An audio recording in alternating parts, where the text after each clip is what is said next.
To be excellent leader in getting things done, things have to be very simple. There are 5 building blocks. The first one is that every leader needs to master how the money is made in your business.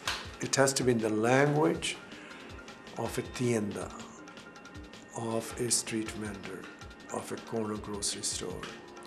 It is the same language a CEO of General Motors uses.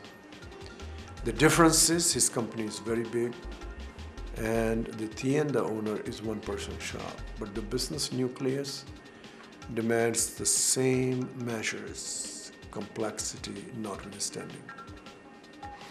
Number 2, the tienda owner has the whole thing in front of him. In the large company, information comes through various filters, various layers. And so the big company person has to be sure there are laser sharp, clear, dominant priorities. In the case of tienda person, he or she is only one person, no people issues. In the case of large company, this leader has to and must get things done through other people. To do that, there is a new requirement for him or her compared to tienda. And that is right people in the right jobs. It is a very big tragedy when at high levels you do not have right people in the right jobs. And the fourth one is that when you have tienda, it's only one person. When you have a large company of 300,000 people, anywhere 2 or more people work together, it's a social system. Social system means that when 2 people work together, they develop feelings about each other, they develop relationships. They become competitive, they can become cooperative. As a result, their results change. So leaders have to know how to architect and how to do that. In every company, you have these social systems, budgeting, strategy, talent, monthly reviews, all combined are the ones where the execution gets done. And the last one is the personal habits of the leader. The leaders have to have consistency, a discipline in their habits. And there are 3 major habits. You don't need a PhD research for it. You ask anybody who's a good executor in companies, they all have it. When every meeting you finish, you must have a closure.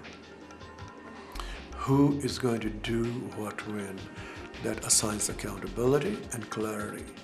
Number 2, you should have a follow-through. Follow-through means people will be working towards a target to be met by a certain time. And number 3, you got to give people a feedback, good or bad, both, as things are happening. Because that's not a personal evaluation, that is improving people's capabilities. You do these few simple things repetitively, you will see a huge change in the quality of execution.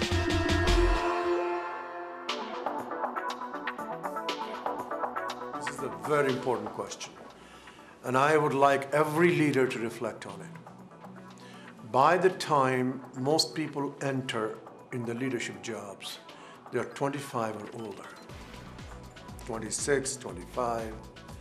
At that time, you become self-aware what your talent is and go from there how to develop it. If you don't develop it, you will not grow. Most of the tools, ideas are learned when it comes to executing in a social system. Whatever you have, you think you inherited, polish it, work at it, learn the tools, learn the know-how. If you don't learn it, your inherent talent will fizzle away. Leaders are made. Those who succeed, they are made.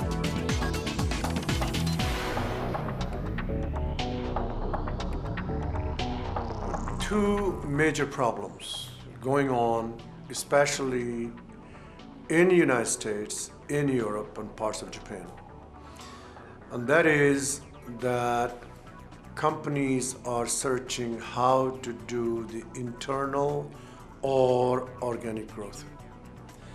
Executing that has become the second problem. And the reason is that many of these companies have been on productivity improvement and cost cutting. They are important, but the psychology and the resource allocation and the collaboration in creating internal growth are different from productivity and cost cutting.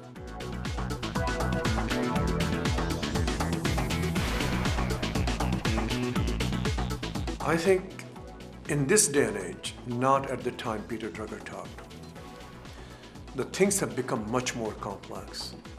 Yes, individual will take the decision.